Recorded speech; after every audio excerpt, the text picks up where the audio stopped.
Hey guys, Adam Retro Moments here, and we are in Stockholm, Sweden today. We're going to check out one of my childhood local video game stores.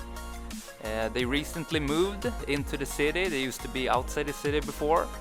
So I've heard that the prices are all over the place, so that'll be interesting to see. Here it is. So I used to buy all my PS1 and SNES games here back in the day, but at the other location. Right, so now we're inside. My first thought here is that it's very clean. Everything is built to the side, and they have their arcade machine still, the Killer Instinct arcade. Let's take a little look at that later. But yeah, this is quite interesting. They have all the boxes down here. That's kind of odd, but I guess pretty cool to see. But personally, I think it deserves its own space somewhere, you know, on a shelf or a glass shelf or something. And now we are on the other side, more games. Let's take a look at that later. But first, let's keep going because there's more boxes on the floor here, of course. We got an NES and oh, look at this, the NEO GEO X. So what happened was that SNK hired the company Tomo to make this portable emulation console of the NEO GEO. But it flopped because of the video quality. The video output was very bad, and there was also some tearing on the screen when you were playing the games, and just poor emulation in general, so I definitely can't recommend that one. And then we also have the GoldenEye edition of the N64 console that I believe was exclusive to the Scandinavian market here. But let's take a look at the games that are in the center of the store here. So here we got the PS1 section. I've been into PS1 lately, so let's take a look if we can see some nice games. And of course to see some of the prices. Here we got a good one, Heart of Darkness. I'm sure a lot of you are aware of this one, but to those that are not, awesome adventure 2D platforming game that I would say holds up pretty well today. You can see here the graphics are very similar to Abe's Odyssey. So yeah, definitely a wacky story, definitely a really cool game to check out for those who haven't played it. $34, an okay price. And here we got Metal Gear Solid, the American version even, for $26. Definitely worth it. And also the Street Fighter collection here, with all the Street Fighter 2 games, I believe, collected onto the PS1 game. Urban Chaos, GTA-like game. I remember playing that back in the day. Let's see what else. And also the first Grand Theft Auto. We also got that. $32, and we also got Tomb Raider that is $42 for some reason. Seems a little steep maybe. I don't know, like I said, the prices seem to be all over the place. You never know with the prices in here. And here we have a game that I've never heard about, Firestorm Thunderhawk 2. Thought it was gonna be a shooter, but it was more like a flight game. And here we have definitely a classic game that I used to play the demo version of a lot. It introduced the analog joystick to the PS1 controller. Pretty awesome game, very different from a lot of other games that I was playing at the time, so it definitely caught my attention. And the graphics are very simple, and I think it holds up today. It's pretty fun. There's also a lot of cool mini games that you can play on it. $25, an accurate price. And look at this. We got the Real Bout Fatal Fury, the first one, and man, this game is awesome.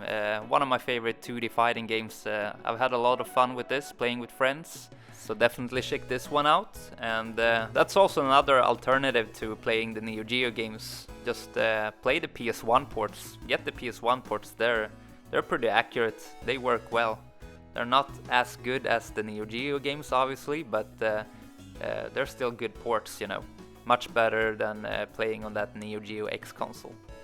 And here we also have Final Fantasy Origins. That includes Final Fantasy 1 and 2 for those who missed that game and want to play the whole series from the start. And here we have DEFCON 5. Pretty cool cover art. And we also got the Crash Bandicoot games, of course, Digimon, and the first Resident Evil for 65 bucks. Really? Is it that pricey? Or is it just this game store that wants it to be this pricey?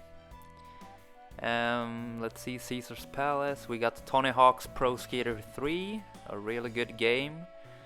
34 bucks for that. I think that's an okay price actually.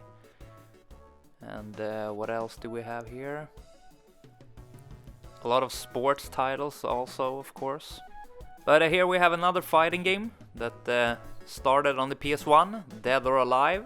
Graphically very impressive for being on the PS1 for sure, and very smooth frames, very smooth animation on the characters. Definitely cool to see that, even though Dead or Alive 2 became a much better game in my opinion. But let's take a look on the other side here. We got some consoles. We got an NES and Sega Mega Drive, and also that cool analog joystick for the PS1. And it seems like the prices for each of the consoles right under 100 bucks. Which, I mean, I guess that's an okay price since they are a store and they have to pay rent too, right? And here we got some cool Game Gear games. No price tags unfortunately. And on the upper shelf we got some SNES games and also some N64 US versions apparently. 64 bucks for Mario Party 1 there. I guess that's the accurate price. I'm not really too sure. And also some American SNES games. They had a lot of American games here actually. That's I like that. Getting the real 60 hertz of the games, you know. And some NES games as well. And apparently they have more games but couldn't fit into the glass shelf. So they just printed these and with the price tags, and then you just let them know that you want to buy the game. And here we got some more consoles. They even have the golden N64 up there. That's always a nice one. I definitely want to get a hold of that one day. And also Atari Lynx. That's pretty cool. And some more boxes down here. The Yoshi's Island SNES box is pretty awesome there.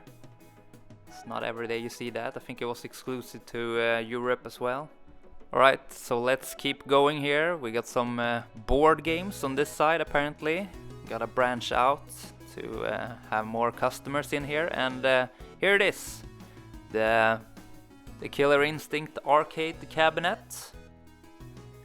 Pretty cool looking. Unfortunately it wasn't on, so I'm not sure if it's working or not, but at least it's cool that they have one arcade machine here. Hopefully they'll get it up and running later. That would be cool. And here we get to the Nintendo Wii section, Harvest Moon down there. We also got Zelda, Skyward Sword, 43 bucks. A Zelda game that I haven't played actually. And what is this? Beyblade. Never played that one. Looks very anime inspired. Green Day Rock Band, yeah, Wii Ski, Naruto. Yeah, and okay, so more of those printed plastic covers, and also a few Wii U games, and this pretty much says everything. Look how many Wii U games there are compared to Wii games. So definitely try to get a hold of Wii U games while you can, you know, before they're disappearing and really hard to get. And here we got some toys, figures, and accessories. We got Mario Kart figures there, and yeah, some pretty cool stuff for those who are into that. And but let's walk over to the other side here. Let's take a look at some games on this side. We have some PS3 games here. They should still be kind of cheap, you know. I don't think they're going for much. At least most of the titles. you know, except for some rare ones. And also some DS games, actually. That's pretty cool. Wait, what do we have here? Japanese Dreamcast games? That's awesome. Yeah, $50 for a Sonic Adventure there. I don't know if that's a good price. And let's see, here we have an odd title. Let's see, this is Hatsume Boy. Looks like an RPG. Definitely never played it because it's probably completely in Japanese. And they're asking $34 for this. Wow. But here's a title that I recognize. Guilty Gear X. Awesome fighting game. But they want $73 for this. I don't really believe that it's that rare or pricey. So yeah, as I told you, the prices are all over. And House of the Dead 2, $32. Yeah, I guess that's an okay price, I guess. But you know, nothing compared to being in Japan and walking around in book off and hard off to get these games, you know. So I'm gonna pass. And also here another one that I already got, Zombie Revenge. Awesome arcade game by Sega, arcade beat 'em up 3D game. This is definitely a game that you have to get if you own the Sega Dreamcast. Awesome game. Also has 2 players, of course. And Shenmue, classic game. Also a mandatory game, of course, to have for the Dreamcast, unless you want to play the remastered version at PS4 or PS5. And here we also have some Game Boy Advance games. That's pretty awesome, and also Game Boy and the Game Boy Color down there on the plastic covers. Let's take a closer look on the DS games here. We got one of the Final Fantasies. Advance Wars, $34. Brothers in Arms, and a 3DS game. A manga-inspired 3DS game. But yeah, I guess that's about it.